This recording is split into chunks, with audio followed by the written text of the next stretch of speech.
Most recessed door pulls are intended for sliding door applications like pocket or barn doors. But what if you need a flat pull for hinged cabinet doors? This video will answer that question, and we'll also look at how to shape the related mortises for a precise fit. Coming up right now here on Shop Tales and Lore.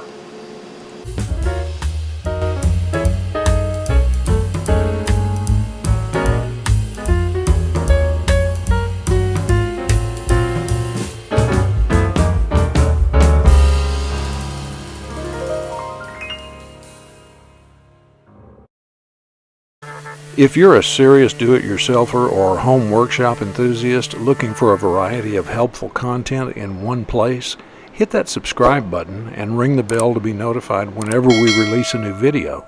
And if we've helped you today, please take a moment to like, share, and comment below.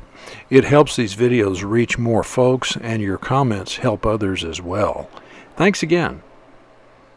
Our shop computer stand is a kind of nerve center that houses a PC, CNC electrical components, a printer, and storage areas that are all accessed frequently. Because we often work from a seated position directly in front of the stand, it was important to find door and drawer pulls that could be mounted flush and not stick out. It turns out that very few recessed pulls are designed to work with conventional hinged cabinet doors. That's because there's typically no gripping surface to provide a handhold for pulling the door open.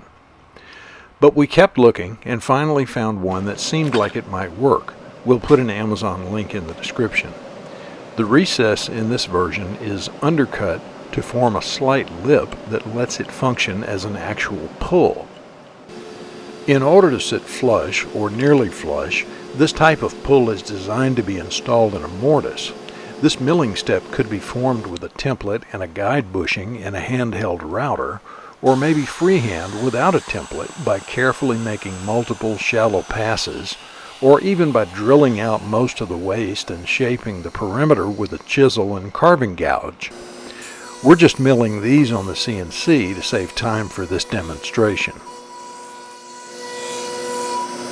After measuring the length, width, and depth of the recessed portion, we created the corresponding basic shape in V-carve and converted it to a toolpath, adding about 20/1000 of an inch to the actual dimensions to provide for a little wiggle room.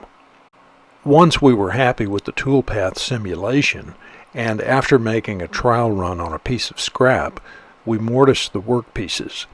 The only other adjustment needed was to move and rotate the mortise geometry in the software, depending on the final desired location of the pull on the specific door or drawer front.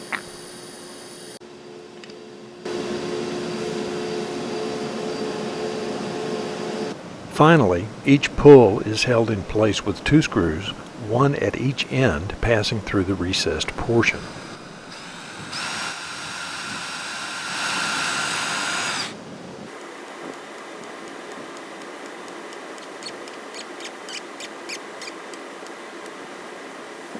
And there you have it, an out-of-the-way pull that won't snag on clothing or bruise the kneecaps, yet actually opens drawers and hinged doors. Hey, thanks for watching. Be sure to check out these titles and visit our homepage for more content on a wide variety of DIY and home workshop topics.